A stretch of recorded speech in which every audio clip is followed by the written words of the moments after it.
God damn, I don't know about the audience, but that countdown. Oh, God. Welcome, everybody, to another episode. Where did Mike come from? I was just about to Mike ask snuck that. in. He snuck in here. I'm on time, aren't I? Hey, no, you are. You are, and I appreciate you more than you could ever know. But welcome, everybody, back to an all-new episode of the MCR, Marvel Cinematic Review, the show where we break down the Marvel shows, and as Joel said, movies too, because that should count under the same umbrella, but it doesn't. But welcome to our breakdown of episode 7 of She Hulk, called The Retreat. Now, I will say this. Joel texted me this, so I will not steal this from Joel, but She Hulk is turning into probably the thriller of the year.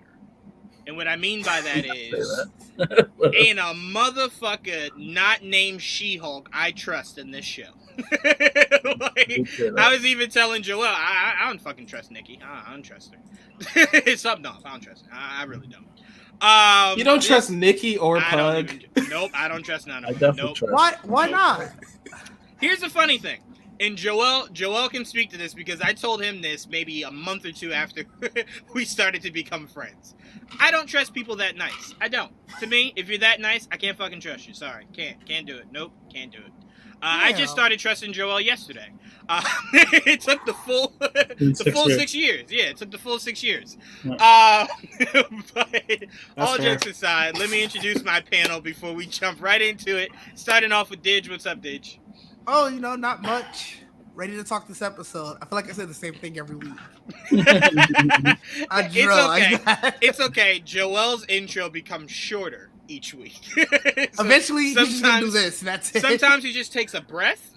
Sometimes it's a wave. You never know. Let's see what it is this week. Joel, what's going on, Joel? All right, I like it. Okay. No words. We put subtitles on for our audience out there. And last but definitely not least, welcoming back to the MCR, Mike. What's up, Mike? Anime seasons kicks off this week, so that's what I'm up to all weekend.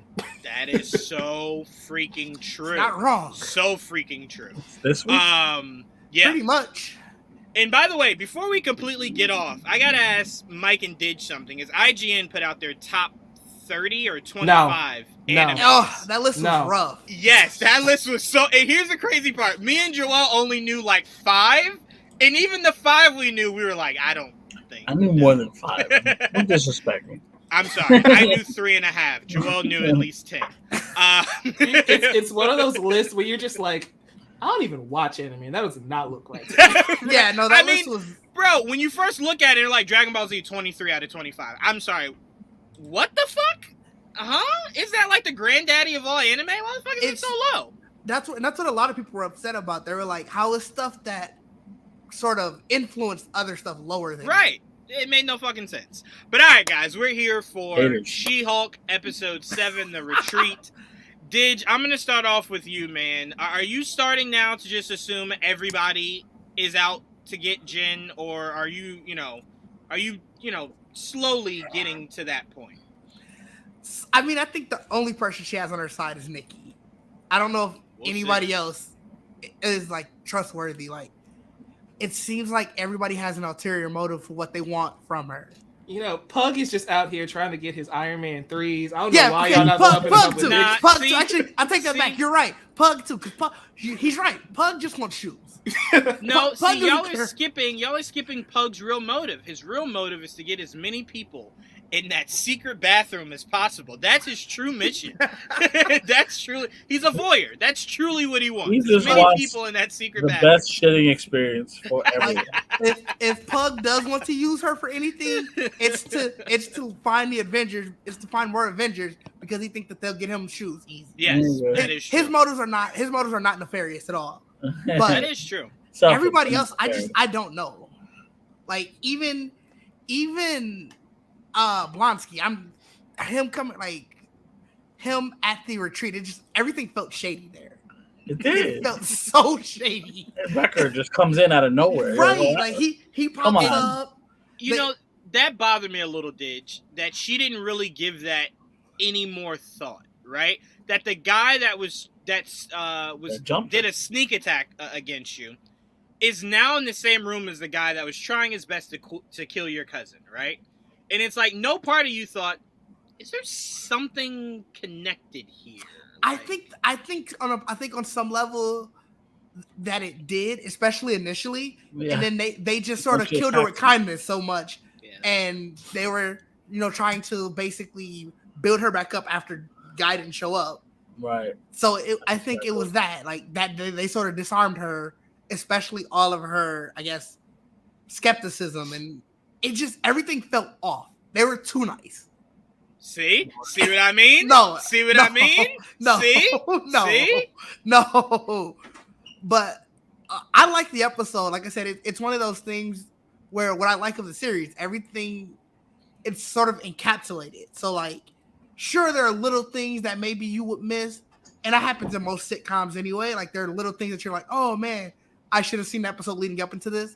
Right. But for the most part, if you were to just jump to this episode, you would be like, all right, well, I kind of get what's going on here, and it's funny enough.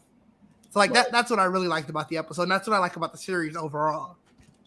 Yeah, I mean, it's so funny because it's like you say Pug, right? Like, oh, you can trust Pug, such a nice guy, right? Well, I don't think you can. I won't say necessarily you can trust him. I don't think he's giving you a reason to not trust him. All he wants is shoes. Neither did Homeboy that was D'ing down She Hulk. Neither did he. Well, that's different. How? This guy randomly walked up to her randomly. Only person to come up to her and talk to her. Yeah. It works. No. But also, Titania was it's already there, so it was right. kind of iffy. You're already but on here's edge. how it's also similar, right? We were skeptic of the guy that hired Jen, and why he hired her. But so I'm saying, then, how do we know that whole place isn't in on it? Less and less since then. I just believe what this show is doing a really good job of is not making the villain seem so obvious, right? Because the villain could literally be anybody in Jen's life, right? Yeah. And that's why I think the show is doing a great job. But you're not telling me that the guy who played Prometheus fucking perfectly is somebody I can trust. Yeah. Okay? It seems like he takes these roles that are nice guys that then shank you when you least expect it. That's why I'm saying I don't trust this motherfucker. I wouldn't be surprised now that you mention it. Like, end of the episode, it was me the entire time, Oliver. Yes. Yes, 100%. 100%. He played that role so perfect. And think about it. Think about how helpful his character was, how nice he was, how it just looked like he was trying to just do his job. Seemed a lot like Bug. I'm just saying. We didn't know. I didn't trust him from the beginning, but that was very different. You also know not to trust nice new characters in superhero stories. That's just how it is. You should. That's usually how it goes. You should. Porcupine, I'm looking at you, man. All right? I fucking trust you. All right? But no, I mean, I really do enjoy what they're setting up here because to me, I know a lot of people are saying, oh, if I don't get the leader, I'll be disappointed. For me, there is nothing this show can do to disappoint me because it's not really being structured in a way that I base off of anything that I can create expectations to. You know, like if I had known exactly what WandaVision would be down to its last second, I would not have put as much stock in what I was thinking they were going to do and instead just enjoyed it for what it was, right? And I would have never been upset about whatever the fuck they decided to do. But because you were taking a storyline or two or three that was catering towards something, I thought they were heading somewhere. But with She Hulk, what are you basing the season off of? Tell me what comic issue you're basing the season off of. You're not. So there should be no set expectations that if they don't do, you're disappointed. Because what are you basing it off of? So that's why I'm able to just go in here and just have fun. So if it is that fucking weird guy with the scarf, because I think all people that wear scarves are villains, if it ends up being just Todd, guess what? No problem. That's harsh. I wear scarves. I'm not a villain. Wait, time out, Didge. I was picturing you right now just pulling a scarf out. Like, I'm wearing one right now. It's Wisconsin. He totally could have. Right. It's cold enough, but I really could have had a scarf on. But no, so like I really enjoy what they're doing with this show because it's just fun. It really is. I know for some people fun is a weird word in the MCU, but it's fun. It's just fun. right? Unapologetically fun. But Mike, I pass it to you. What were your thoughts on this new episode of She Hulk? It was fine. It's one of those things where part of the believability falls apart for me when you tell me one of the main plot points is that no guy wants to date Tatiana Maslany. Yes, like, that is hard. Biggest lie I have ever seen. So that takes me out of it for a second. I ignore it. I thought it was interesting though, going to Blonsky's retreat, and it's like, why? It is one of those things where it's like, it was very unsettling. Like, why are we going here? What are you setting up? You introduce all these new superpowered characters for what purpose? And that's the struggle She-Hulk has, right? Because it's an MCU show, but it's a comedy. On one hand, something is playing through my headphones. There we go. We can't hear it. We can't hear it, so you're good. You can't hear it, but it was distracting. Oh, gotcha. That's fair. That's fair. I stopped it. Okay. But yeah, so what She-Hulk has kind of an identity crisis, right? Because it's an MCU show, so we're following it week to week, trying to piece together what is happening with these villains. But it's also just trying to be a goofy comedy. So you get an episode like this where it's like, this cast of characters we're introduced to, are we supposed to think anything more than them just being funny side characters? Or are they actually going to be recurring villains or a threat to Jennifer in the next 2 episodes? And it's kind of weird putting you in that spot because I can't enjoy the wacky comedy between this not Matador and this Bull Man if I think they're going to be villains in the next episode. Well, here's the fun part of that. Because me and Joel were talking about this not too long ago. The question no one's asking that me and Joel asked almost immediately once we got through a few episodes of She-Hulk is, there are people with powers just fucking popping up like like COVID, right? They're just popping up everywhere, right? It's everywhere you look. Somebody has a power. There's a story to that. I just think we have to start, and again, to some people they may not want to do this, which okay, no problem, but we do have to start racking our brain around the idea of it won't be answered here. It'll be answered everywhere, right? Like it might go into New World Order. It might go into the Hulk movie. It might go into, whatever else. But we're seeing people with powers when it feels like yesterday in the MCU, it was select to certain people in the MCU that had powers. Now it looks like you could just fucking be a janitor and you got a magic fucking broom out of nowhere. Like, where the fuck did you get that? I don't know. Just rolled up and had it. He's doing this. He's doing that to sleep. Like, so, go ahead, Mike. I'm sorry. No, I'm just wondering, is that a plot point like mutants and all these other characters start popping up? Or is it simply answered by Thor Love and Thunder, right? Once Asgard moved to Earth, it's not just Asgardians that live there anymore. Right. So, like, was that pretty much the beacon that says, hey, you can just move to Earth, no problem? And that's why we have all these different characters popping up. This was an occurrence after the blip, after Thor brought the Asgardians in.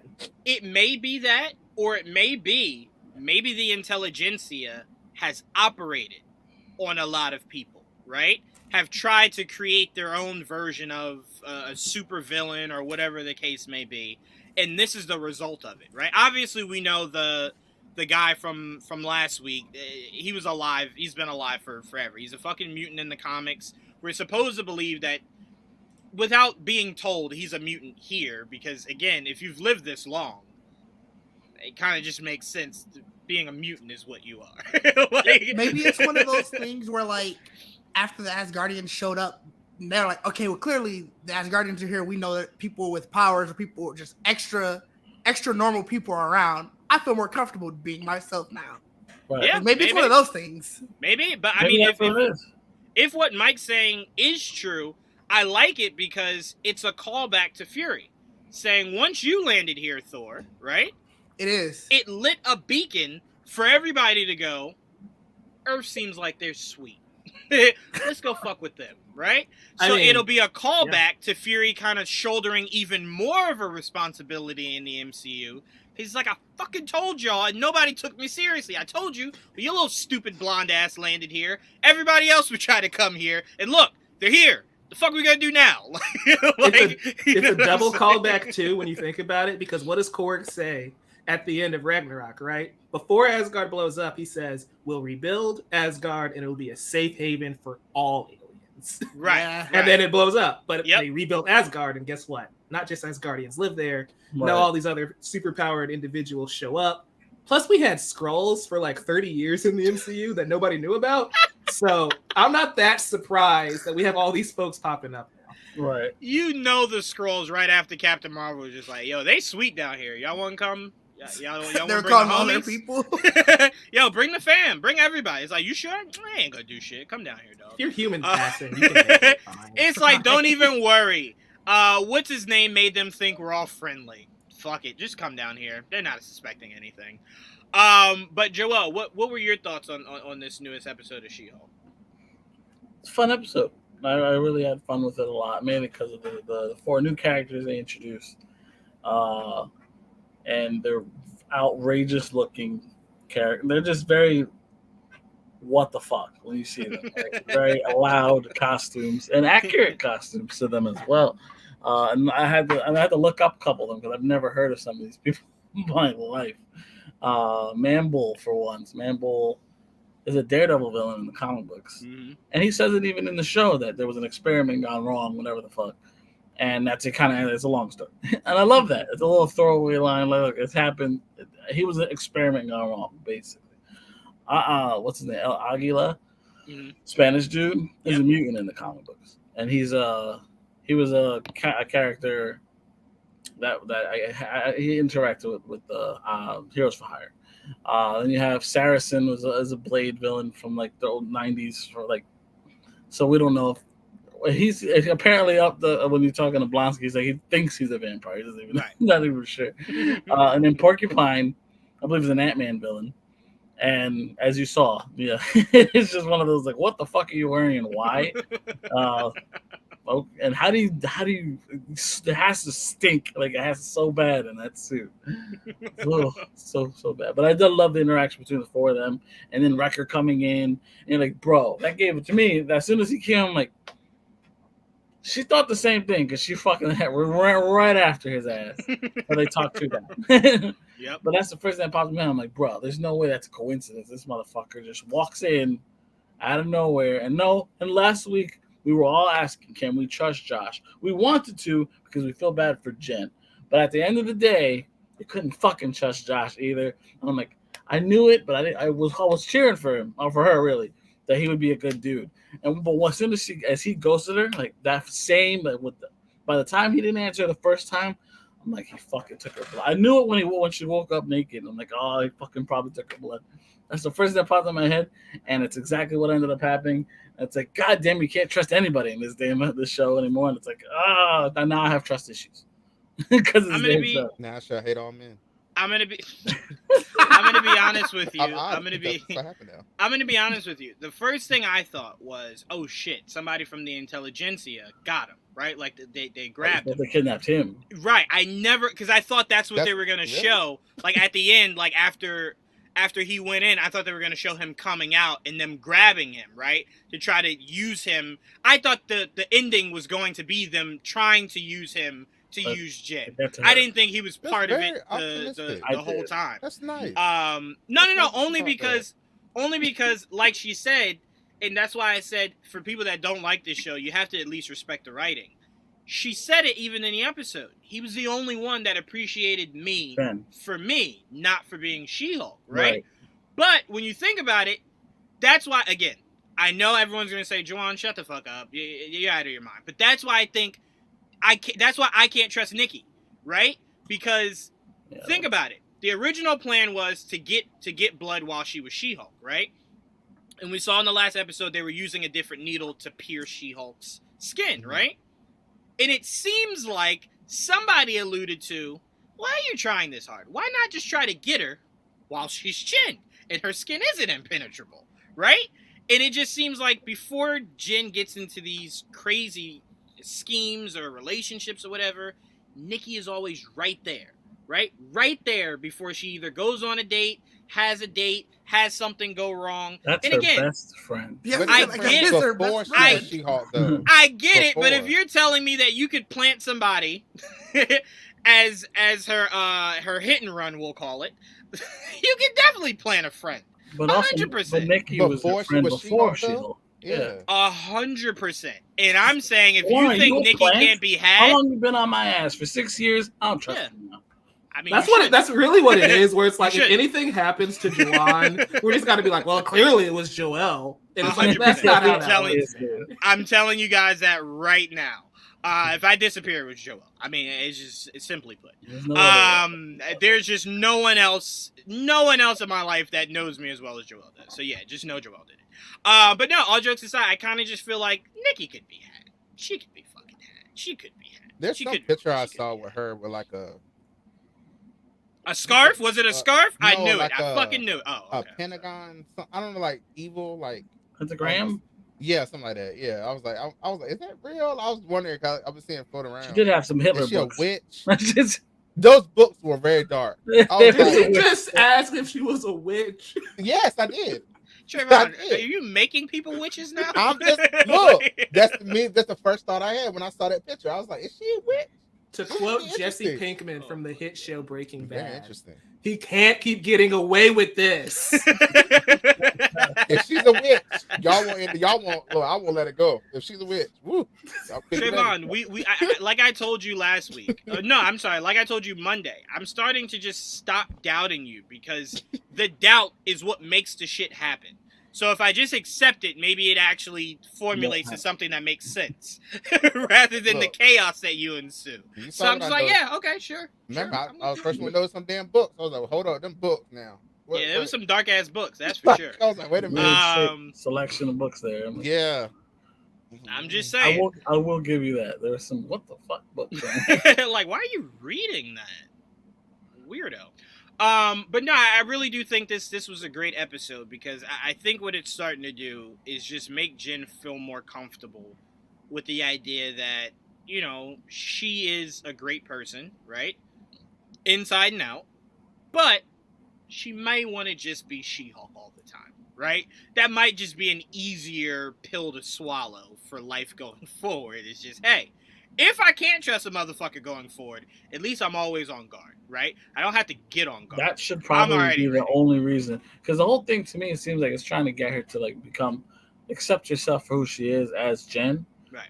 But she's not safe as Jen, and that's where they have Never, to put it. right? You know what I mean? Because now it's like she can't trust anyone right now. It's I like, feel like it's accepting yourself as both, where it's Right. like you can be She-Hulk and you can be you Jen. can be Jen, right? But that's where I push back a little bit on the writing for that because I think they should have did a better job of her not embracing She-Hulk a little bit more, and then getting these things where it seems like people only like She-Hulk only makes her want to not do it more, and then just go on a journey of exploring Jen, right? Accepting Jen, being okay with Jen, and that way when she comes to terms with She-Hulk, it's now like, hey, if you want to either go between the forms or just stay She-Hulk, you now have accepted everything. But she accepted She-Hulk pretty quickly after not wanting to be She-Hulk. It was like half an episode. She because was like, she was just sad that as she couldn't get what she wanted as Jen, so she Mhm. gave in to being She-Hulk, right, and it no, no. worked. Like she Right. said it during the counseling. She's like, she's a popular girl. I'm just whatever. Like Right. it's like that duo. I love the fact that they get into that. She's jealous of herself. Right. It's like Yeah. it's the weirdest thing. But it's But cool. that's also what makes it like, because like in the comics when you're drawing it, right, you can make Jen seem slightly unattractive, right, and then make She-Hulk so much more attractive, right? The amazing body, the hair, Mhm. you know, now magically her face looks so much better, right? But here, what's crazy is Tatiana Maslany is extremely beautiful. So it's like Mike said, it does sometimes take out I the realism will of like you don't be- make I her will be more the beautiful. I will be the devil's advocate here. She is not. I don't find her as attractive the way she is when they're trying to present her as like kind of average. Mhm. You know what I mean? I understand what they're trying to do. She's a cute girl. but I don't like the way her hair is styled. I don't like they always got her in these overly baggy clothes to make her, just it's like they're trying to make her look ugly. Which is working for me. It is working. So the dynamic is so extreme when she becomes the She-Hulk. You know what I mean? I'm gonna be completely Aren't the clothes honest. baggy because of She-Hulk though? So if she didn't have that, yeah, right. Yeah. But what they're doing for me, so I get what you're saying, Joel. But the way it's working on me is the way that Ben Barnes worked on me, to where they tried to make his face look ugly, but he's so fucking attractive, it's impossible to make him ugly. That's what they're doing with Tatiana. They could put her in dude clothes, right? And she's fucking beautiful. Like, there's just nothing for me that changes. You're beautiful, and they're trying to make you ugly, and you're just not. Like, it's impossible. Like, it's just, sorry, you should have found someone ugly to be your She-Hulk. You didn't. It doesn't work for me. Sorry, because even Jen in the comics is not ugly.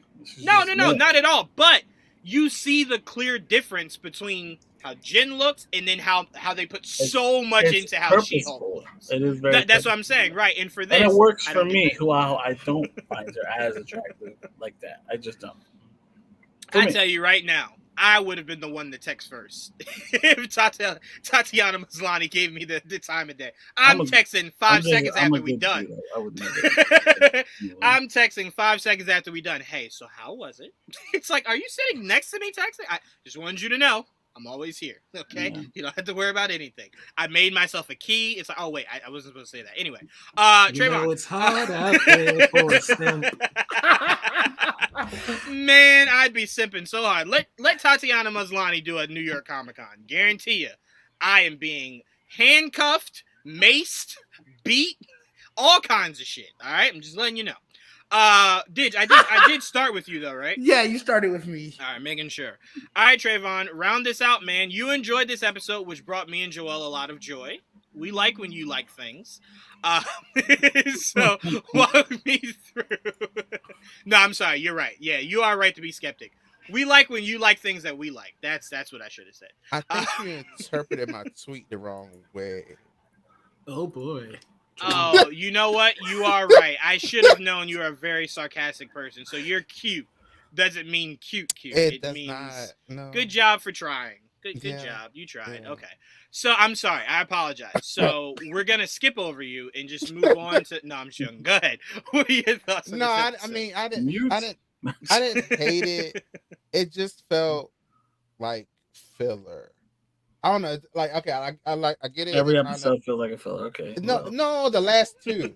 The last two really felt that way. Some people. The wedding and this. It just really felt like, okay, like we have 2 episodes left.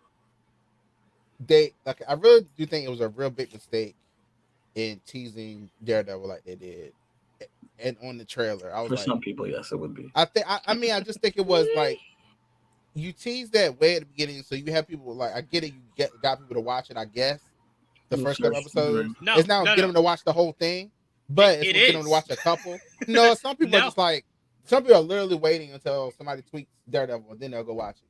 Like, because well, that's why I say, again, that's why I separate fandom, right? I think we look at fandom as a whole. Fandom is not a whole. That's why I say there are some people that watch things for a person, and there are some people that watch things for the whole, right? I watch She Hulk for the whole. You could tell me Daredevil is an end credit scene for the very last episode, and I wouldn't care because the show is called She Hulk. I wouldn't really give a shit.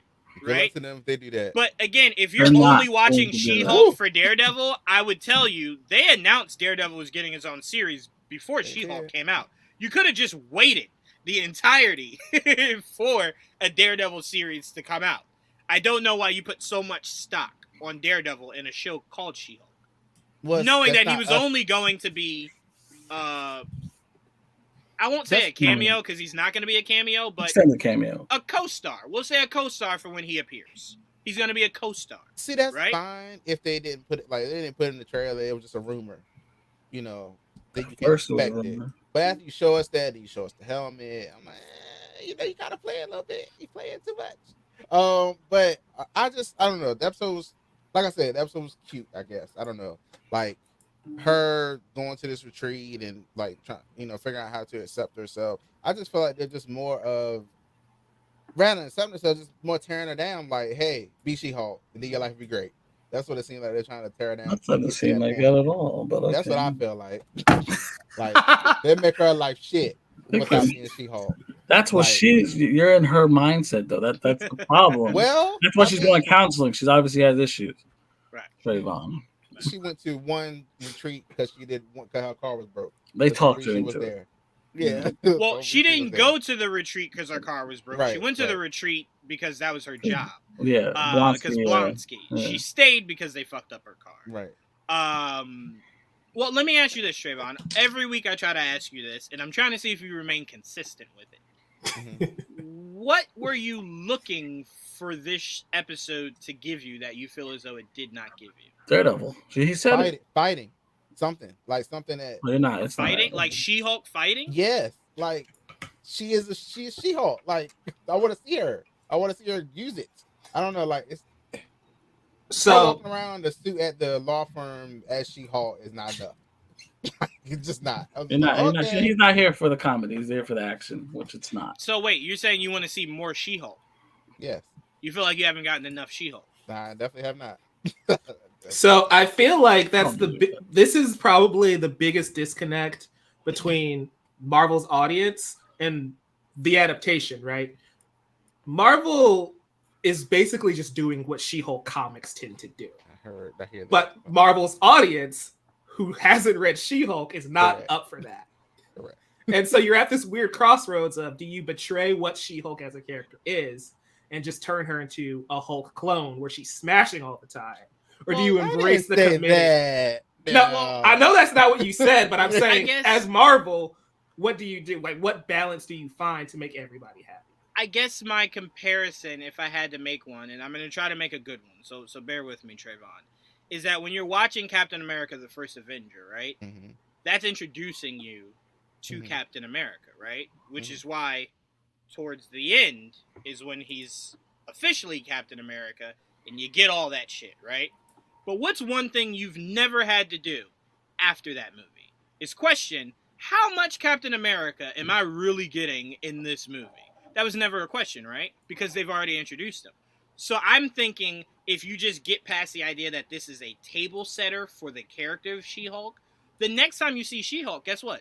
You don't have to worry about, oh my God, is she going to fight or make jokes? Like, she's clearly going to be there for business going forward. This is just to set the table.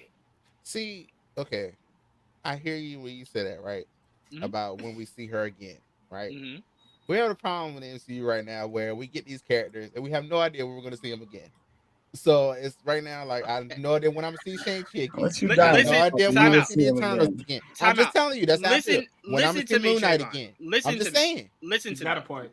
He's not wrong. No. Hold on. But listen to me. I think what you sometimes confuse when you say that is not knowing does not mean you won't, right?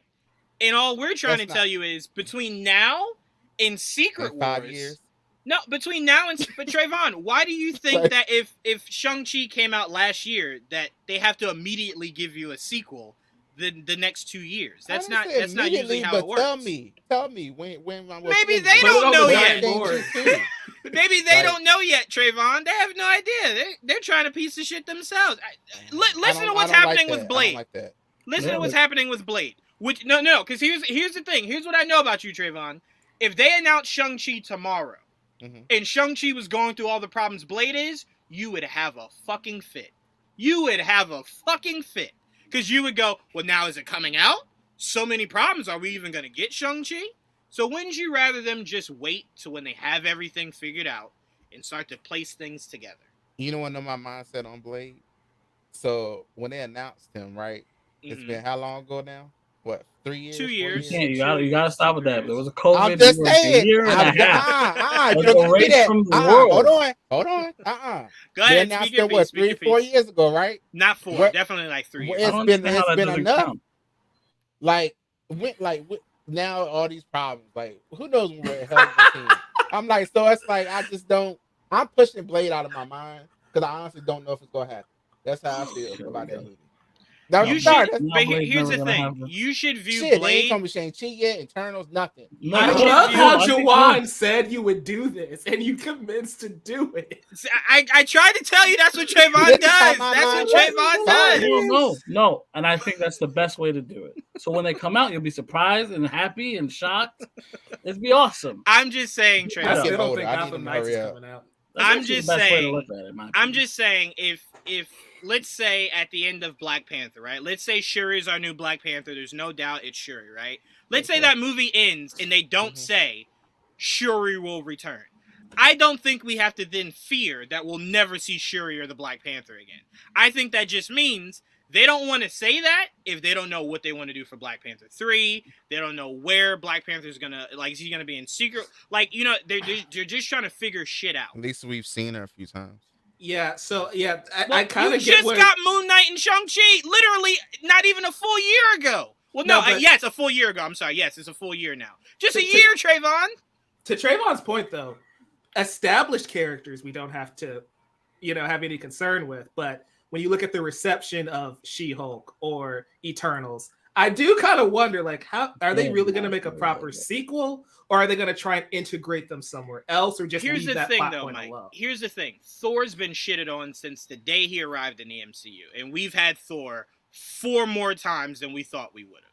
So if Thor could survive through all that shit he had to go through, everybody will be fine. Shang-Chi was a massive hit. A massive hit. There's no reason to believe that motherfucker won't be back. Where's the Trayvon, why do you believe that? Stop fighting with him. Let him believe it. If it did so well, where's the sequel? I'm just saying. I mean, I agree so with well. you. Where's the sequel announcement? Why is down the timeline? It's not coming. No, I like it. Keep it. No, I think it's the best way to go forward. There's nothing coming after Black Panther. It's a blank slate. I don't think we're getting movies, honestly. They might shut down MCU. If there's a movie next year, I'll be shocked. They might, You never know. Trayvon, I'm just saying, like, again, Joel, I need to get some popcorn for this. No. This is the last thing I'm going to say. We're going to move on. This is the last thing I'm going to say, and we're going to move on. I'm just saying, Trayvon. Are we though? On the list of things you have, right? Or like on your scale of freaking out. You just jumped from 1 to 1,000. And I'm like, but there were so many other steps you could have went to before you got there. Again, Shang-Chi was just a year ago. And you're like, why haven't I heard something? It was only a year ago. It wasn't 6 years ago. And it takes 2 to make the movie. Like, announce the shit. Like, yes, but Trayvon, did you at San Diego Comic-Con and D23, did you not see the fucking shit ton of shit that they announced? And you're sitting there saying, but this... They're like, but what did I just give you? I just gave you a whole shit of shit. Now we know the Shang-Chi director is doing a show, Wonder Man, right. and an Avengers movie. Spread really thin, yes. So that's my fight. Okay, all right. Before we have to go, I do want to move on. I do want to talk a few other MCU things before we get out of here. Obviously, you can't let me have my moment. Damn. Because it's not a moment you should want, Trayvon. You're freaking out for something you only have to wait for. Throwing outrage out so they do something. Give me fucking Shang-Chi too. If anything, Trayvon, Kevin Feige will wait till the day that movie is supposed to come out to tell you. Shit. Where's Chris? Okay, anyway. This is a She Hulk episode, everybody. Anyway. This always turns to MCU talk. So, all right. So I want to talk a few MCU news, a few MCU news topics because they're such big topics before we get out of here. Obviously, Blade is going through it, lost its director. Unfortunately. There are rumors, I want to state this, that Mahershala is a little unhappy with how things are going, both script-wise and, production-wise. And there's not going to be a Blade in it, right? Hold on, and apparently Kevin Feige is spread so thin that he's not able to handle things like this because he's stretched so thin. Can you imagine if Dan Lin became Kevin Feige's assistant? At this fucking point, he might have to. So what I want to do instead of focusing on the negative of this is I want to ask you guys. He's an assistant. I will definitely apply. I volunteer as tribute. Hell yes. Hell yes. And bro, I'm telling you, before he even gets out the words, hey, we can't even pay you. Pay me. This is the payment. Are you fucking to be in the room while this shit's happening? No. You can still pay me. The hell no! I don't need money. I used to be in the room. You can still pay me. Time out, because let me tell you what's as good as money, right? It's to walk in Kevin Feige's office and for him to say, Juwan, I heard your podcast. Shang-Chi's coming. Black Knight's coming. All these fucking characters Trayvon won't shut up about. They're coming. And I can come here and look Trayvon in the eye and have a smile on my face, knowing the information. You know what's also just as good as that information? Getting that paycheck. Yeah, no, I mean, say you take a pay cut, man, you still gotta eat. Right. Nah, that's okay. Well, I'll eat off my joy. I'll eat off my stuff on the podcast. I can make money from. No, I wouldn't even need that. Nope, So- wouldn't even need that. God damn, Trayvon. All right, anyway, I want to focus. I don't want to focus on the negative of the situation. So instead, I want to ask: is there anybody in mind you guys would like to see replace the director we just lost for Blade? I personally said I would love Cheo to replace the director. I would love to see Cheo's vision. If Cheo could take an Iron Fist character. Cheo can do whatever the fuck he wants. If Cheo could take an Iron Fist character we weren't 100% sold on and sell him to us in a way that made almost everybody eat their words for how his character was portrayed in that crossover with Luke Cage, I would love to see what Cheo is able to do. I did like what he did with Luke Cage. I didn't love the dialogue a lot. I thought it was... You don't gotta write it. Yeah, that's what I was going to say. I thought it was sometimes... But he's also a writer. Sound like that. Writer director. Right. So Cheo is just somebody I had in mind. Cheo is who I had in mind. I also thought about somebody completely out there because one of the things they were saying was being complained about was the action sequences. So I thought about Gareth Evans. I think Gareth Evans in Blade would be a fucking match made in heaven. Oh my god. Oh Lord, I would fucking love that. Picture the Raid, but with Blade. Oh, cinema. Mike, I'll go to you. Is there anybody you would like to see, or anybody you have in mind that could replace the director role for Blade? Anybody who just actually wants to make a Blade movie, because and I tweeted about this the other day.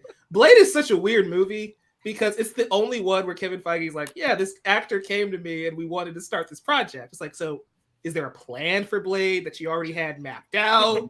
Or did Mahershala just say, I want to be Blade, let's make a Blade movie? Yeah.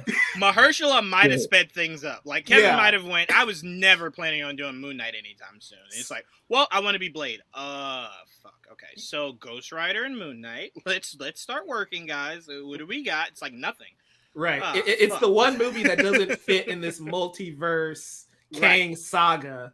Right. So it's kind of like, okay, I don't know how to approach that. So anybody who has a good script or a good idea, I'm cool with. Garrett's a great idea, a great choice. I think Scott Derrickson, if you want to get him back, who did the first Doctor Strange, let him finally make his horror movie, right? A vampire-style horror film. Yep. I think that would be pretty dope. A lot of people are saying Jordan Peele. I don't know if he'd actually do it. I don't know if I want him to do it. I think I'd rather him keep making original movies. I don't know if he wants to do it. But I don't think I need a thought piece Blade movie, like where I'm just like, oh, society, do I trust it? Like, no, I just want we really were the cool vampires action. all along, right? Yeah, it's like, oh fuck, like I start touching my teeth. Oh, I am a vampire. Like, no, I don't need that. No. But to the point that you made, Mike, I will say I don't know if I'm fully in the idea of like Blade doesn't necessarily fit till I see Werewolf by Night, right?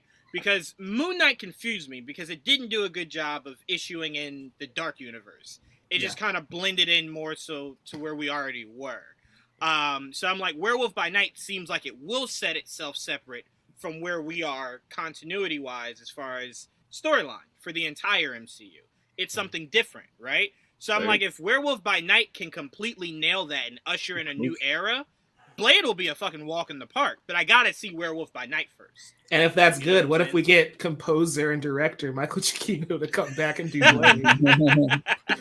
More Giacchino directorial debut. Hey, people are really raving about what they've seen so far from Werewolf by Night. So I'm like, hey, he might be the guy to do it. Very excited. Might be. Didge, who would you like to see join that director's chair? I've been trying to think of that since you asked, and no real name comes to mind. Well, what fake names do you have? Ronald McDonald. Christopher Nolan. I think it's like Mike said, to be honest, just somebody who does have a plan, because we don't know if Feige has a plan because of the way that it was brought to him. So I don't know. You shouldn't have came to me second. You should let me continue thinking. Well, no. Again, we'll circle back to Ditch. Again, if you don't have anybody in mind, that's completely fine. Again, we're not being tasked with replacing the director, so we're good. You really should. Like, if you're trying to become Kevin Feige's assistant, you got to be up on it, man. Come on. I mean, look, Joel said he wanted it. I already gave names. I'd be fucking right there. But I will say this: I would actually have to do homework. I'm not going to pull shit out my ass. I pull shit right out of my ass, and then keep pulling it. But we keep saying we don't know. We don't know if Kevin Feige. We don't know if Kevin Feige has a plan. The reason why I'll push back on that a little bit as I pass it to you, Joel, is the man just went on a retreat to plan out the next 10 years. There's no fucking way Blade wasn't part of that next 10 years. There's just no conceivable way. Again, I think we keep questioning Kevin because he's not. He's pulling a Bill Belichick where he's just like, well, find out when everybody else does. Well, look, like, I got enough of that in my football. I don't want that in my fan. I don't want that in my movies. These also like I get enough of that. Kevin's like, nope, don't nobody say shit. Let them figure it out on their own, right? And look, if Kevin knew that not saying anything would create Trayvon, I guarantee you he would have just told everything at San Diego Comic-Con. He would have just went down from 2022 to 2047 just to make everybody, this is what I want to do. That's not, yeah, I just don't understand if the characters do so well, why not announce when I'm seeing them again? That's all I'm saying. Just because, again, right now you want to place where you want to put them. Because, again, think about the world that Shang-Chi set up, right? You might just want to find a more creative place in your arc where he just makes the most sense, right? If you just put him anywhere, then you'll have so many people, like Mike always says, that doesn't follow the MCU thoroughly. They're just like, I am so fucking confused. Like, why is he here? Like, what is this? What's going on? So you want to put him where he makes the most sense. And I think the closer you get to Kang Dynasty is where Shang-Chi will be. It'll be right in that area, right around there. That's all I'm saying. Now, Trayvon, if we get 5 years down the line and we still don't have a Shang-Chi announcement, then well, that's the thing. We have movies for the next 3 years. Right. That's why I said if we get to 5 years and we still hear nothing. That's what I mean. So you're like, well, there's 2 dates in 2025 that have to go with the Avenger movies. Then you can start speculating. Maybe Shang-Chi goes there. Or Armor Wars now, where does that go? Yeah, that's obviously got to go somewhere now. And is that theatrical or is that going to be streaming? Theatrical. No, it's theatrical. Yeah. Theatrical. Mm-hmm. Yeah. I wonder, is it going to just be Armor Wars, or are they going to actually call it War Machine Armor Wars? I think they might still call it Armor Wars. That would be a first. Wait, you said it's theatrical? Yeah. It just got changed. It's turned into a movie. It turned into a movie, yeah. They switched it like an hour ago. Not literally an hour ago, but they announced I'd suggest, though, like, there's a chance. I don't know if they do it, but they could just call it Iron Man Armor Wars if they really wanted to. That would suggest. No, I would suggest you do not do that. Yeah, you do not do that. You'd get butts and seats, but then you get a lot of angry people. Yeah. That's why I wouldn't mind calling it. I wouldn't mind calling it War Machine. If Trayvon's saying people are upset that they're not getting Daredevil in a property that's not his, picture calling it Iron Man and there's no Robert Downey. Iron Man. Well, where's the Iron Man? Oh, we just called it that so you can come here. It's like, well, bitch, I would have just showed up for Armor Wars. It's about his suit, so technically, Yeah. Well, not literally his suit, just his tech as a whole. That's his tech. Yeah. But Joel, you're saying you don't have anybody in mind for to take that director's chair? Not off the top of my head, no. I mean, there's some guys that I can think of, but it's like I want someone, maybe someone a little newer, someone that we haven't heard, like that did something recent. That's usually what they like to do anyway. Mm-hmm. So that's probably something I'm trying to think of, but I can't think of any. I don't know a lot of new directors, I just really want. As long as it's not Taika Waititi. I just want Gareth because I really believe Raid is such a niche film that the world doesn't know the name of Gareth, right? So I'm like doing something like Blade could really put him on that wider audience. I'm not against. I know not everyone would want it, but I wouldn't mind Guillermo del Toro coming back. I love Blade too. So like I would not be opposed to that at all. Oh God, Joel, you know what conversation that would start if you do that. You're the only one. You know what door Blade that would 2. open. I love Blade 2. Oh no! I'm not talking about whether or not Blade 2 was good, but you know the narrative that'll create if Guillermo comes back. Because then people will go, well, if Mahershala is having issues and Guillermo's back, just bring Wesley back. Well, you just established. You know that we'll do that. We have I would hope not. I mean, that should not be that. People should not be that. I mean, I do hope that Wesley shows up in some form and fashion. Cool. I need Wesley to end up being a villain in one of those Blade movies. That's what I want. That would be fucking box. I'm not against that. I do really hope that he shows up in some form or fashion. I would love to see a cameo by Wesley as somebody. That'd be cool. Never know. Secret Wars is right around the corner.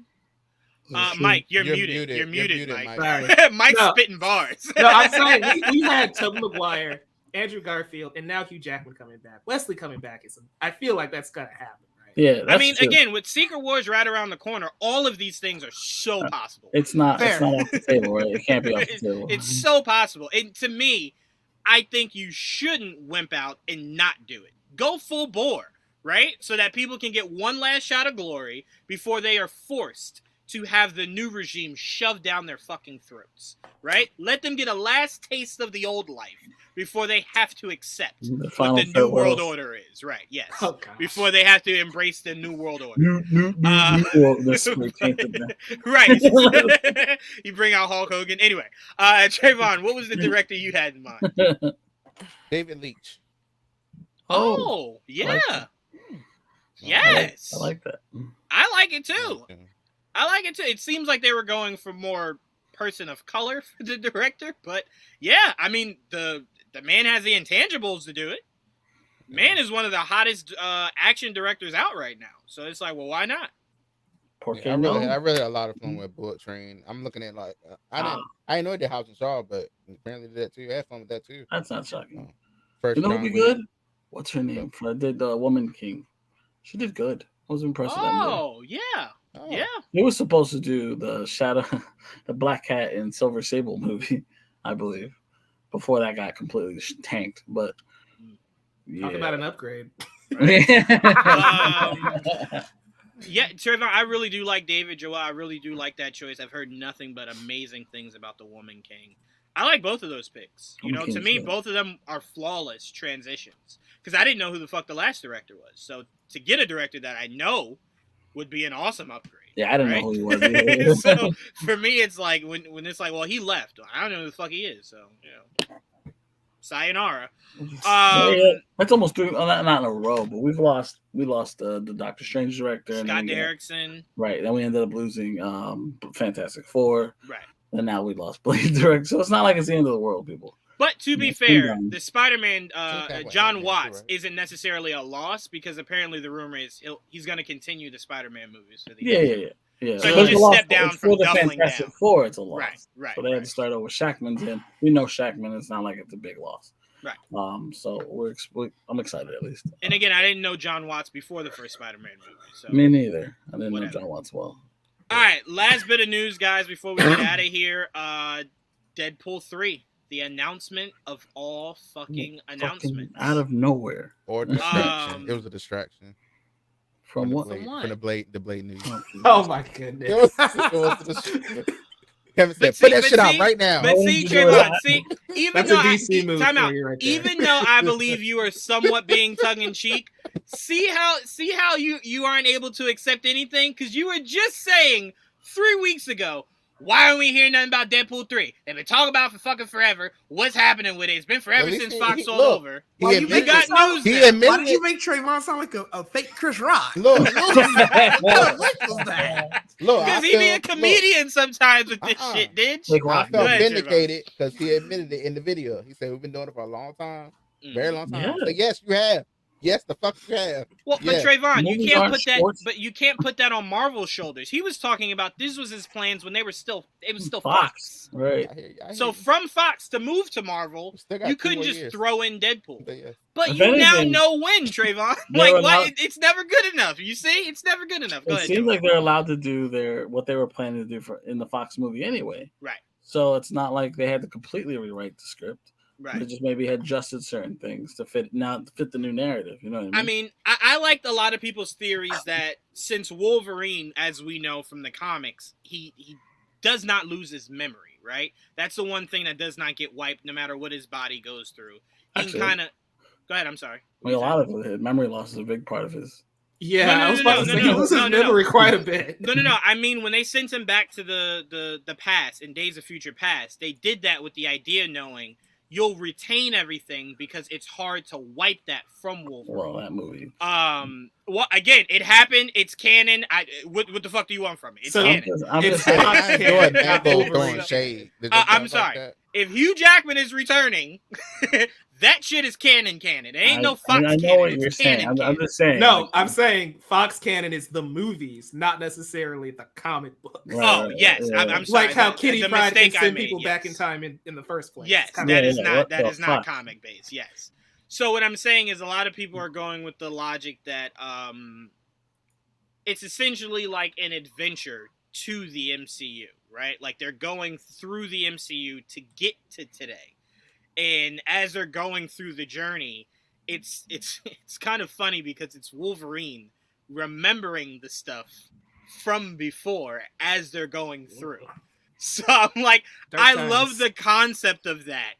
To where it's like Deadpool kind of came into that towards its ending. Wolverine was the beginning, right? So to see them chart through, and I hope they show different major moments in the MCU that they go through. That would be so much fucking fun. I don't know if it's gonna be a time travel movie. I would like it time travel in Wade's head, not a physical time travel. It's Wade's. It's in Wade's head. I do believe it's going to be some type of road trip type movie. I just don't know how they're going to explain the transition from the Fox universe to the MCU. The Deadpool movie was time traveling. I mean, right, but we don't know. We don't know how attached they are with that. I don't know if Kevin Feige's like. Yeah, I mean, I did hear that the guy that did Colossus might be in this too. So like we might have a lot. It's got to be the crew, right? Negasonic, Teenage Warhead, and Colossus. I mean, Domino. Don't forget Domino. I hope Domino and Cable come back. That'd be Cable great. Oh my gosh! Once we get to the MCU and Cable looking like Thanos is going to be kind of trippy. And you know what's crazy? The only reason it's going to be trippy is because when they did Thanos, instead of making him look more so like Thanos, they kind of just blended Josh Brolin. It's just Brolin with the chin. That's what it is. Right. It really is. Right. So that's what makes it so trippy. Instead of you just... Because again, that was all motion capture. Yep. So you didn't necessarily have to make it look like Josh Brolin. You could have just made it look like Thanos voiced by Josh Brolin. But they like to do that. Because obviously they did that with Ultron too. Trying to make him fucking look like James Spader. Yeah. So I completely get it and have no issue with it. But it's going to make for fun banter with Deadpool. All that movie is going to be as fun banter. I personally can't wait for it. They're going to do amazing things. And just the way they did it. Because I did think, like, as I'm watching it and Hugh Jackman walked by, I was just like, what are y'all doing? And it's like, hey, you want to do Wolverine? By the way, for all you fans out there that are like, finally, he's back in the MCU. The words that were said in this little trailer commercial were, do you want to be Wolverine one last time? And he said, yeah, sure, Wade. I know a lot of people blur that out. And all they heard was... Did he say last? Yes. Yeah, one last time. One last time. Or one last time. Yeah, he said one last time. One last time. But see, Trayvon, I told you guys, Trayvon is what I put as the world. So when Trayvon was skeptical, he's back. I knew the rest of the world was just like, oh, yeah, Hugh Jackman's back. And it's like, no. For what it's worth, though, he said one last time in Logan. Yeah. And interviews. Well, that's the last time. He says time out. But you know what counters that? What did he also say? What did he also say in that whole media run? The bag. That's what counters that. No. Time out. What did he also say during that Logan run? He said, I would 100% sign up to be Wolverine if Wolverine could interact with the MCU. Because I know it comes with a bag. No. That was the Time part out. that was hidden. That No, was the part time that out. was whispered. I believe. No. That Disney bag is way To be bigger than fair- that Fox bag. No, but to be honest, like I know we're joking here, but to be fair, I think when he said it with the thought of that'll probably never happen, right? This is my last time. They're never gonna merge or work on a deal. If they were, they would have been done it, right? And also, let's not forget, it's not like they recasted Deadpool.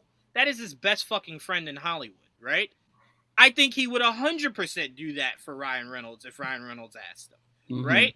So to me, I think for him, it's the idea of knowing he doesn't have to be Wolverine like 5 more times. It's just a one more time. You don't even necessarily have to be that physically fit if you don't want to, right? Put that shit in the suit. We'll air suck that shit in. You know what I'm saying? So I get it. Yes, the money is probably way bigger than the Fox bag. I get it.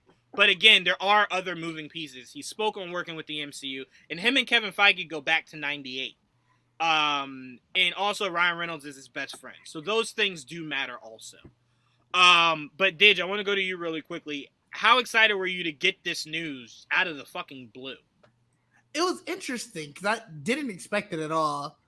And on some level, I was like, oh, okay, cool to see for sure that we know Deadpool is coming. We kind of knew, but like to sort of get like a date and everything, get the confirmation. That was great. The Wolverine news, I'm a little skeptical because I don't know what does it really mean moving forward. So it like everybody was already excited to get like the recasting because you think that okay, you know X-Men are coming. Where does this throw that whole timeline into? Like, right? Is it throwing it so like I know he's obviously not going to be the MCU's Wolverine moving forward, but it's like even knowing that, are you gonna want to do this movie with him and then try to do an X-Men movie in 2025?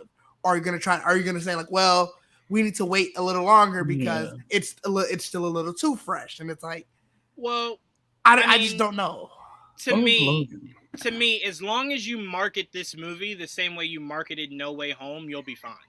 You'll be fine. No one left that movie going, wait, we were left with Tom Holland Spider-Man? Why not Andrew Garfield? Everyone pretty much understood, but that was a one-shot. We already had a one-time thing. But I was gonna say, we already had the Spider-Man.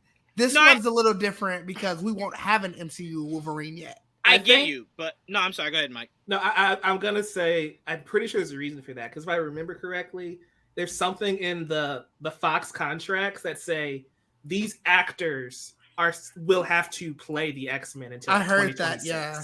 So like nobody but Hugh Jackman can be Wolverine until 2026. So it's either Hugh Jackman or no Wolverine. But to be fair, this is a massive shock, but this isn't too much of a massive shock. I was telling Joel, we did hear rumors around D23 that don't expect any X-Men news for a while. Yeah. Right? Yeah. And we were all like, a while? Like, you just gonna smack it in the middle of everything going on? Like, that's weird.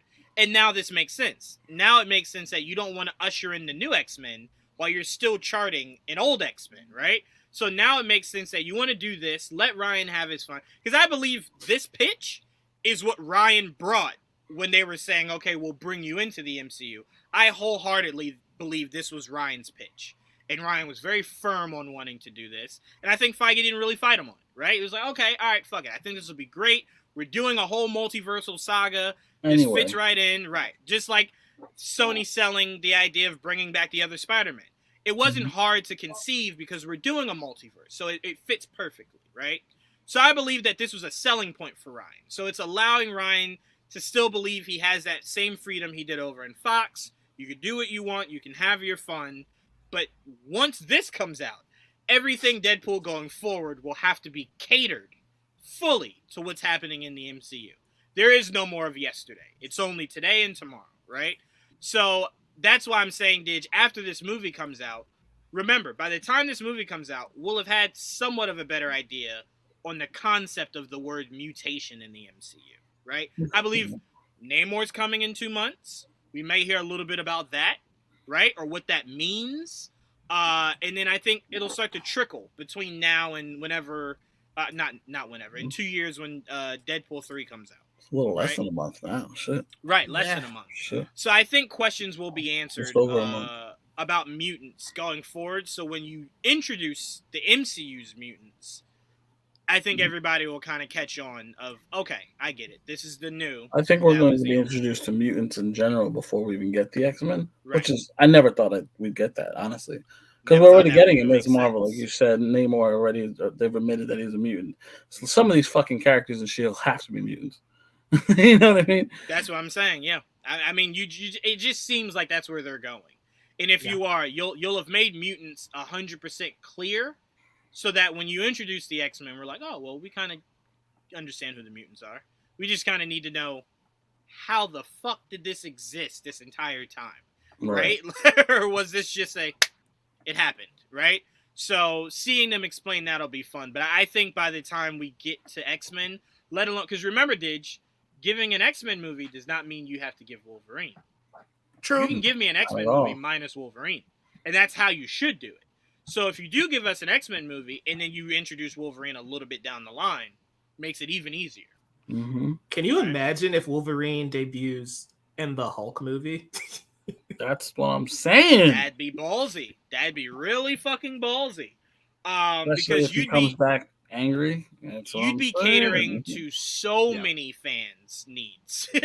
Savage Hulk, a Wolverine in the MCU, a suited up Wolverine in the MCU, maybe a shorter Wolverine in the MCU. There's just so many checklists it would check off if that's what they did. But for me, I'm not in any rush. I'm enjoying this multiversal ride because, like I said, when it's done, I don't want to hear them put the letters M and V together ever fucking again in the MCU. I want that shit to die. So for me, I want to enjoy it while it's here. As soon as it's done, don't ever fucking look back. Crazy shit going on. Mike, how crazy was this for you when this was announced? It was a lot of emotions. Not a lot of them were positive. On one hand, this movie's going to be a blast. I mean, the first two Deadpool movies are fun. Right. Hugh Jackman and Ryan Reynolds are great friends, so they have great chemistry. I have no doubt that this is going to be a fun movie. My issue comes from how do we get to that point?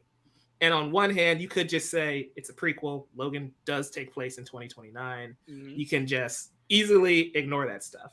Mm-hmm. But a part of me is also like, Logan is such a perfect ending to that character. And I'm not saying that this movie's going to negate that, but that was a perfect send-off for Wolverine, for Hugh Jackman. Mm-hmm. It's kind of weird returning to that. And it being a Deadpool movie, we're returning to that in a kind of jokey manner. And it's just kind of like, I don't know if I want that. Again, I'm sure the movie's going to be good, but just the idea of following up Logan with a Deadpool buddy movie, it's just something like I'm going to have to think about it, maybe see a trailer to kind of fully accept it. Because I'm kind of with Didge where it's like, I want to see the mutants. I want to see the new mutants, right? I want to see another actor take on the role. And unlike Tobey Maguire, right? When we left that Spider-Man in Spider-Man 3, his story could have kept going. And it did keep going. And we pick up and meet him again in No Way Home, which is cool. We saw Logan die. And it's like, I don't feel the need to revisit that interpretation of Wolverine again. But I love Hugh Jackman. I love Deadpool. I'm sure I'm going to enjoy the movie when it comes out. But just that idea is kind of strange to me. And it didn't get me excited. More just like, okay, I guess we're going to keep bringing actors back. Let's see how this goes. I guess we're doing this. Well, I'll say on that end, Mike, for me, the reason why, and again, me and Joel saw a special screening of it. The whole theater cried, right? We were crying. I made sure people couldn't see me, but I was 100% crying. Tears were definitely shed in my theater, too. 1,000%. I mean, ugly tears. I mean, snot coming out. Like, it was a mess. But for me, I've always viewed Logan as a separation from everything else that Fox had built with the X-Men, right? Again, it's not separate. Let me be very clear. It's not. But it feels so separate, right? It skips so much time. It kind of doesn't really show you any other mutants, right? It just kind of goes, hey, this is way far in the future. This is where we take place, and we're ending it. So if you're telling me that this story takes place in all that empty canvas that you had between the last time we saw him and then the final time we saw him, I'm fine with that because that was, to me, a separation from what Fox was doing, and this will be another separation from that will get itself to where Logan ended up being. So for me, as long as you end it to where people know we're not just going to keep bringing him back, that's fine. But if you plan on continuously bringing him back, it makes everything you do in this movie cheap. And I think, as they said when they sat on the couch talking about it, they're not going to do that. They're not going to make it feel cheap. They're going to make this a fun ride that can live within all that empty canvas that Logan's created. And then it gets to that point to where that Logan still dies because I'm exiting Fox and entering the MCU where there'll be a new Logan. You know what I'm saying? So for me, Logan was always unacceptable in a way that I thought I would have enjoyed it a lot more if you left it open-ended, right? To where it's kind of just like, well, you could revisit it one day if you ever wanted to. But I think that's never what makes liked it the special, finality right? of it. Is that it is finality, and for you me, don't get that in superhero stories. But so that's it's why I kind of didn't weird like to it. dig the grave up again when you laid it to rest. You're not wrong, but I am not a fan of that at all. I find no need to kill my major superheroes in superhero movies. I never do. That's what's strange, because we're rebooting him anyway. Like, we're gonna get another Wolverine in like 4 years. But again, I'm talking about when Logan came out, and I did not know that this was going to be a thing. I'm like, you're gonna kill the Wolverine off? Well, you're gonna still because remember when they brought in the younger mutants, he was still the fucking Wolverine for them. So I'm like, well, are we never getting Wolverine again? Like, what's happening? And then it's like, well, Fox is dissolving, and it'll go back to Marvel. It's like, oh, well, I don't give a fuck. Like, okay, great. Who cares? But at the time, it hurt, because I'm like, what? Like, what are you going to do now? You know what I'm saying? So for me, I don't like killing off major superheroes, because then when you get to fun shit like this, they're gone. Right? Like, to me, I just got the Mandarin, and Iron Man's dead. That shit feels fucking disgusting. It feels disgusting. You know what I'm saying? The Illuminati might show up. No Iron Man. That shit feels disgusting. Like, the Illuminati did show up, and there was no Iron Man. Well, yes, right. So for me, that's why I don't like the finality of fully killing off major heroes, because it's like, well, damn. When you get to some real cool shit you want to do, they're in a grave now. What are you going to do? Again, like you said, to dig them back up, it's distasteful. You know what I'm saying? So I get what you're saying, Mike. I'm just always of the ilk. I don't like that shit. Don't do I that. think it's funny because I'm the exact opposite. The reason I loved Logan was the finality of it. It's that this version of Wolverine we followed for 20 years, and it's over. It's done. And the movie's great. And you get to that point, it's like, his death was also him being at peace, right? Because he sighs and says, so this is what it feels like. He's lived for hundreds of years in turmoil, and he's finally proud of what he's accomplished, the family that he's made, and now he can rest. Right. That's why it's very strange to me revisiting this interpretation of the character.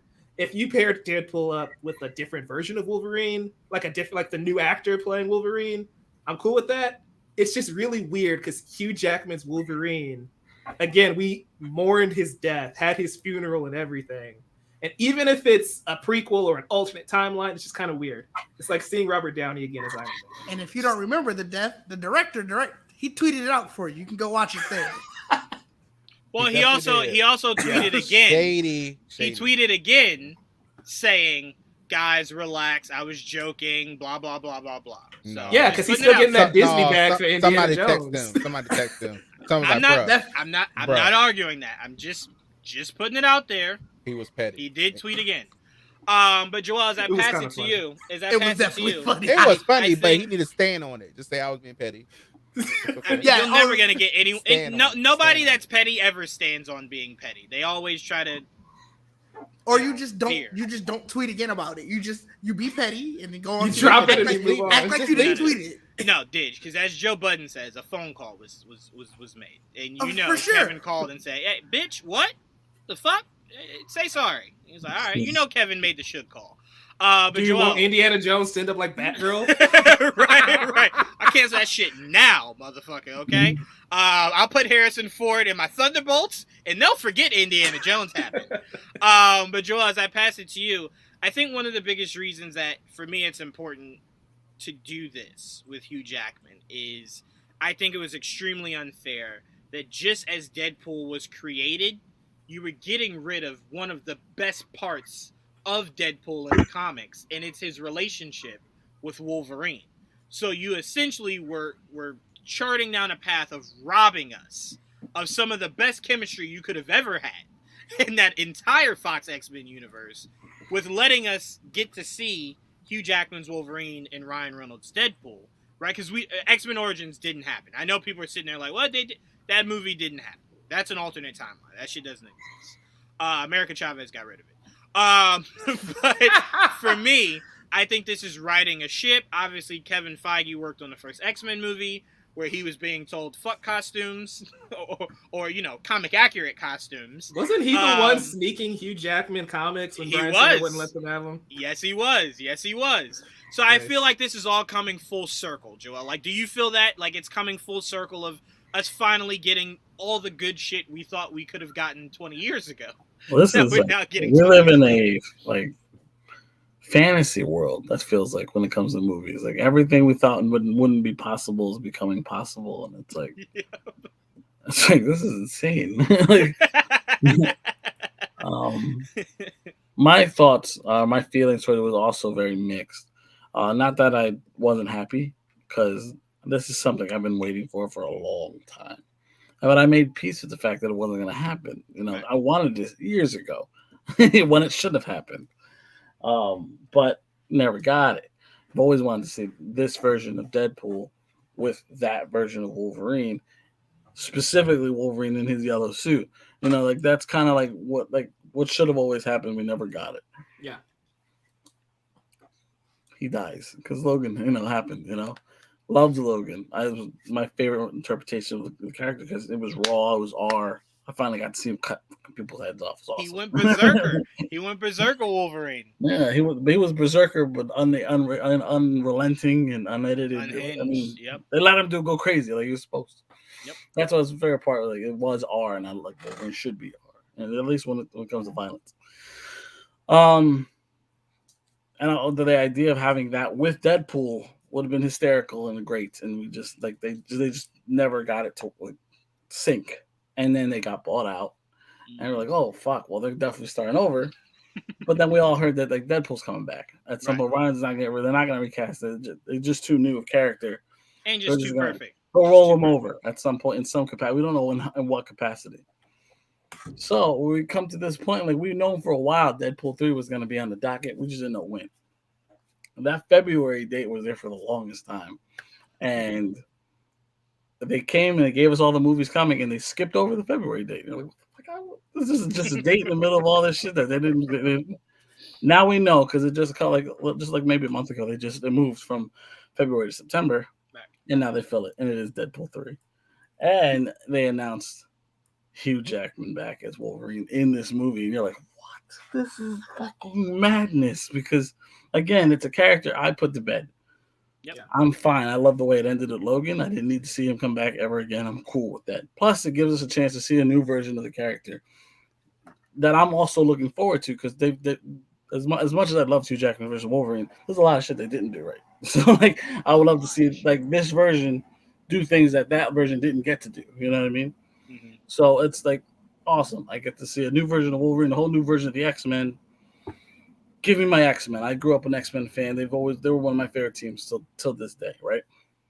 So this news for me was just very bittersweet, but also I'm very happy and excited, but also kind of a little sad, but also it's hard. It's a weird feeling because I'm happy, but also a little upset. But I'm like, whatever. You know what? If he comes back and he's happy for it, I'm happy for him. As long as he's willing to come back and do it, I'm cool. As long as it's not extended past this movie, I'm also fine. You know what I mean? Yeah. I hope it's not extended past this. Well, yeah. I mean, no. I hope that if you do it here, you might want to toy around in Secret Wars. I don't mind that either. I don't really care. I don't mind that. That's fine. If they do Secret Wars, I'm fine with it. But that's it. If we're really trying to go full circle, we want to get in with Tobey Maguire at some point, right? Right, exactly. Right, yeah. Put them together at some point. Okay. But Didge, as I pass it to you, I want to pass it to you saying, I know we're talking about how perfectly it was, Logan. It was a beautiful movie. He obviously died in that movie. It was a great way to end that 20-year journey, right? I want to remind people, there's another motherfucker that died in that movie that we just saw a few months ago. Xavier died 3 fucking times.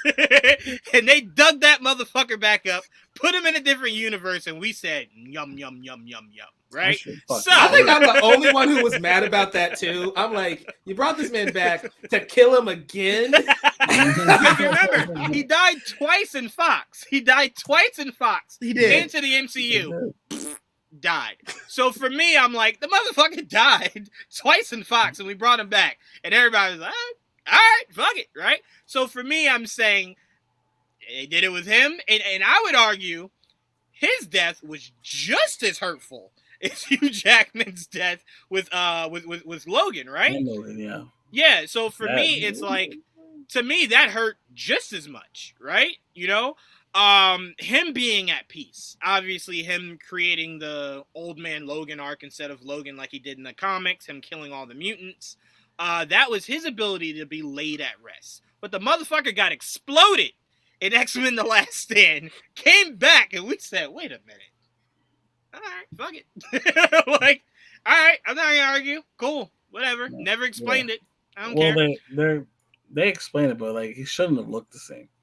I didn't even know they explained it. This motherfucker died and showed up at the airport to meet Logan. I'm like, I'm sorry. What the fuck? I don't remember the explanation. X-Men Last Stand. He in the movie they talk about him being able to like transfer his mind over. So it does happen that at the end of the movie you see that he like I think he gets up or whatever. It's like a post-credit. No. The post-credit scene is him waking up in a hospital bed to a nurse, right? To a nurse. He transferred. Did you have another body? Yeah, no, that's what I mean. They had another body. That's what I mean. He shouldn't look the same. I'm pretty sure there's a deleted scene saying he had like a twin brother, and he transferred into that body. Yeah, maybe they cloned him. Yeah, it's stupid. It should have been a different body, and he's just making you think it looks like Xavier. Yeah. That could have been. Yeah, there you go. It's all an illusion. Okay, I think we're giving Fox too much credit. Yeah, they fucked. I don't remember that Ditch. at all. Yeah, wait. He transferred his body and is still paralyzed. Yeah, that made all the sense in the world. I'm still old as shit too. Anyway, Didge, I want to pass it to you. Your thoughts when you saw this announcement come out. I was the first one. I was the first one that you asked. You know what it is, Didge?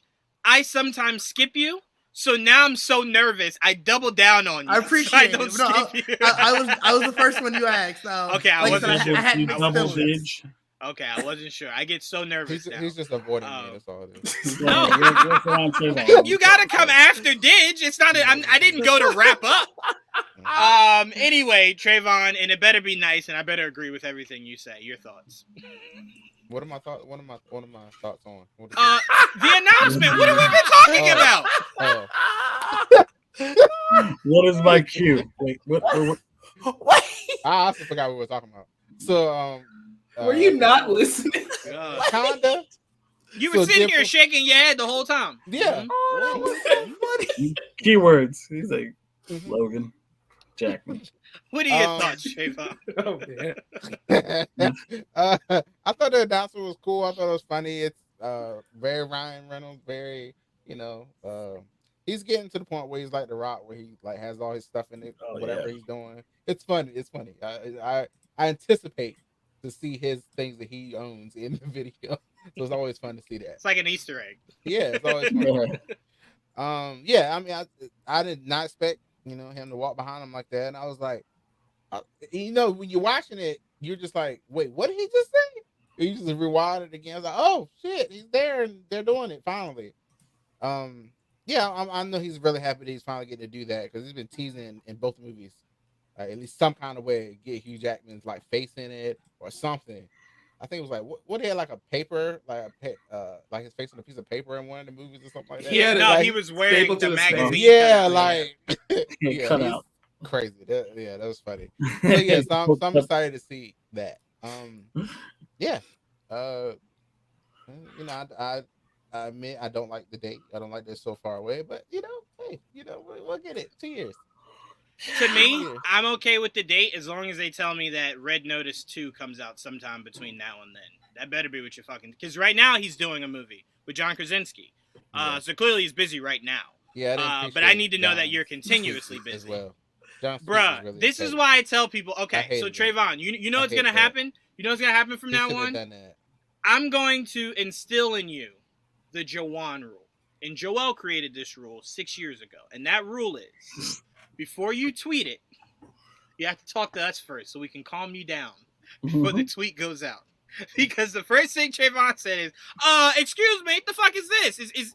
I said, Trayvon, they're doing a movie together. And he said, oh, I don't like that. It's like, well, it was just joshing. That was all, Trayvon. They were just joshing. You don't do that. No. You just was Reed Richards, sir. You don't get to play like that. So you thought Mr. Fantastic was I'm going to just be saying, you don't do that. You just don't do that. To Trayvon's credit, though, a lot of people thought that. I keep telling you, Trayvon is the beacon for the world, Didge. If he thinks it, I know everybody thinks it. John that's the problem. That's why he tweeted it. No, he didn't. Yes, no, he did. No, he was like, "This our movie." You know this ain't your fucking movie. Stop playing. But that was the joke, Trayvon. That's what the joke is supposed to be. It wasn't funny. No. No, just like Mango was petty. He's just standing on it. Stay. Keep on doing all crap. Trayvon will never allow color in his black and white world. He just won't let any color in there. The aspect ratio is all off. Anyway, I want to thank you guys for joining us for an all-new episode of MCR. I think for the most part, we're very excited to see how She Hulk ends, to see how they make it make sense. Does it try to wrap itself up here? Does it leak into New World Order? Because New World Order is a bit away. Right? It's a bit away. Yeah. So then the question is, where does this storyline kind of get carried in between here and 2024? It's the first movie of 2024. Right. Because one last thing, Mike, I want to say really quickly. We were saying this. I'm glad you're here to hear it. We were saying, remember how we were talking before about how disjointed the MCU seems, right? Like it's not one clear focus. Me and Joel, we were doing a puzzle of the current MCU. And we were saying the fun we're having with the MCU right now is it seems like the factions in the MCU, once they get together for Kang Dynasty, everybody has a piece of this multiversal puzzle to put together when they get back together, right? So whatever the New World Order is doing will have something of significance to do with what's about to happen, right? Shang-Chi in the Awakening of the rings, that looks like that might have something to do. That's a more cosmic aspect. Obviously the Marvels will go into that.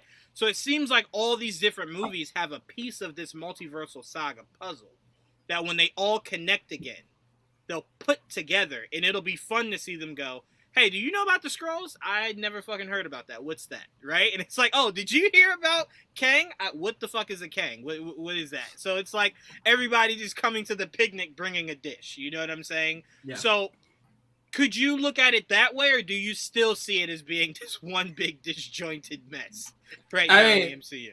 I hear what you're saying. The issue is I need to see how it all comes together. That's fair. Because fair. It's like, yeah, you have all these different pieces and it feels very disjointed. But we all know that they have a plan to bring it together. Right. The question is, how do they pull it off, and can they pull it off? Right. Because what does the leader have to do with Captain America? Those are the questions that kind of pop up, and it's like, I'm sure it's gonna make sense once we get there. It's just very strange because you look at something like Hawkeye, right? That entire show was basically just the pilot for Kate Bishop. We need to establish Kate Bishop. Well, also, don't forget something. It also was, you're right, Kingpin and your whole street level. That literally gave birth. Because remember, it was before Spider-Man. So it gave birth to your street level era. Because remember, Spider-Man ends with him, embracing 100% full on, no big overarching stories, more contained street level arcs, right? So it's like it gave birth to that. And then what came right after that? Moon Knight. So it's like it gave birth to the street level era of the MCU. Yeah. So that seems to be its overarching contribution to the MCU. I guess I'd feel better or more confident in that idea if we had smaller teams, right? Like if we knew it was leading to the Defenders or to the Marvel Knights or to the Young Avengers. Those things are, Midnight Suns. Sorry. We have all these other teams. We have a street level team. We have a cosmic team. Right.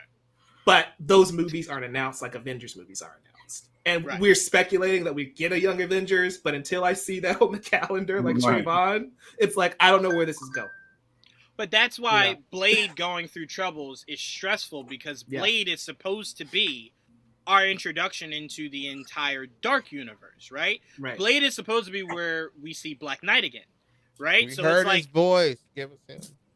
Right. So I'm saying the more you hear troubles about Blade, again, I know it's gonna come out, so I'm not veering down that road. But the more you hear troubles about it, the more you kind of get a little frustrated, because like, bro, a lot's riding on this. This isn't just a Blade introductory movie. Like, this motherfucker might introduce the entire Dark Universe, right? Like, this might be an extension of Ghost Rider and all these other different characters you want to bring in, and it's like, just get the fucking movie done. Like, why is it so? Just get the shit done, you know? But yeah, I can't wait till we get to a point, Mike, where it all comes together, and then we can kind of look at it better and go, okay, all right, I see what you did there, and there. Or you fucked up here, but you maybe made up for it here. That's going to be a lot of fun. But again, I think we can all speak for this. I don't think I need to pass this around. MCU, if the rumor is true and Harrison Ford was a name you were going for Thunderbolt Ross, bravo, because I was under the impression you just shouldn't do Thunderbolt Ross again. But that's a great person to go to if you can get it. But if the motherfucker didn't want to continue to be Han Solo, I don't really see this popping off. So I don't think that's going to happen at all. You were going to say something, Didge? I'm not going to lie. I kind of felt some type of way about them wanting to recast Ross and not wanting to recast T'Challa, but that could be another day. I mean, that could be another day. I'm just saying. Not gonna lie. Felt a little something about that, but you know. And again, this didn't come from the major trades, but this came from some people that, you know, you can kind of believe where it might have stemmed from. But we all know what happened there.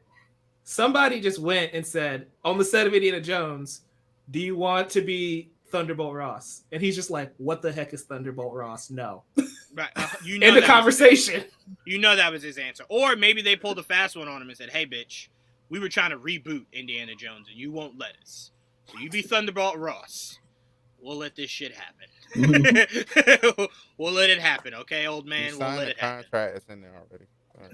His old ass didn't even know. It's like, I signed on for this? Yeah, like 3 years ago. It's in the fine print. It was an Indiana Jones contract. Yeah. Right. There's overall Disney contract, so it applies. And you know Kevin Feige went up to him and he's like, wait, why are you here for Indiana Jones? Don't worry about that. Sign here, sign there. I need your blood there. Put this on. Need your blood. I need your blood right here. Here. But all right, guys. Thank you so much for tuning in to the MCR. Head over to The Last Scare and check that out. They're talking about all the goodies as they head into the Christmas of horror fans, which is the month of October.